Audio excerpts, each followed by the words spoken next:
This segment brought to you by Hope Cancer Care of Nevada, offering state-of-the-art cancer treatment in Pahrump. A little hope goes a long way.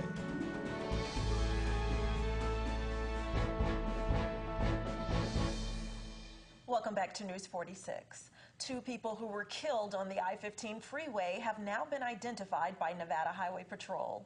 28-year-old Anthony Giovanni Garcia and 19-year-old Charisma Avila from Los Angeles, California, were killed on Friday, July 27th, just south of mile marker 10, when the car Garcia was driving overturned. Troopers say the Infiniti Q50 coupe was being driven in a reckless manner.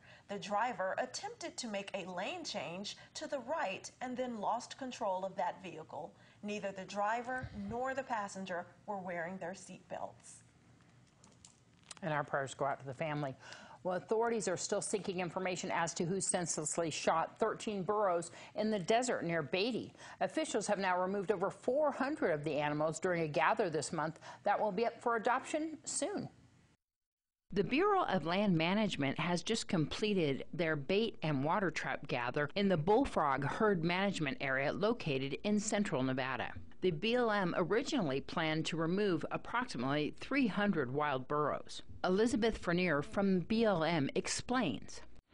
This is the holding facility, or holding corrals, I should say, outside of the town of Beatty, but still within the Bullfrog Herd Management Area. And this is where all the burros that have been gathered are housed temporarily and fed and watered until they're sent to the longer-term holding facility out of state. So in the Bullfrog Herd Management Area, we are removing burros because there's primarily a public safety concern. Highway 95, U.S. Highway 95, is the major corridor between Las Vegas and Reno, and it runs right through the town of Beatty and pretty much through the center of the Bullfrog HMA. And there are a lot of burros that tend to cross the highway and actually pose a big public safety concern for vehicles that are zooming through at highway speeds. When we did our 2017 population survey flights, we came up with 454 burros that were spending time within 5 miles of the highway, and of those, 195 were within 1 mile of the highway. The Oasis Valley, which runs through this HMA along the Highway 95 corridor, is also the hotspot for the Amargosa toad. It's a 10-mile stretch of the Amargosa River, and the toad naturally occurs here. This is the only natural habitat that the toad has. So when the animals are brought back to the holding corrals, they, at a minimum, get separated into males and females. Females get also put together with the foals. And this is for animal and human safety. The Bullfrog Herd Management Area consists of 157,180 acres and measures approximately 16 miles long by 18 miles wide. The current population estimate for that area was approximately 672 wild burros.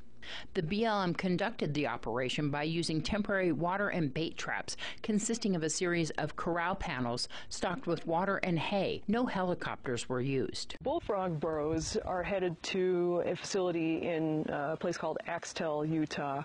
And this is one of the facilities that's actually contracted by the BLM. And it is not an adoption facility per se, but the burros will be prepped there. They'll be given vaccines, fed and watered, very well cared for. I expect that they would be freeze marked there as well and entered into the database so that they are ready for movement over to one of the publicly open adoption facilities where people can actually come by and pick out the burro of their choice. If you would like to adopt one of these burros, you can find out more information by going online to on.doi.gov. This is Deanna O'Donnell for News 46. A flyover has been completed to determine the current status of the Nevada National Security Site Wildland Fire and the size of its burn area. After that overflight, the burn area estimate has now been revised down from 5,000 acres to approximately 1,600 acres. The NNSS is situated entirely right here in Nye County. Preparations are underway with BLM assets for aerial support to begin midday for that fire, which was sparked by lightning. And we'll be back in just a moment with more news.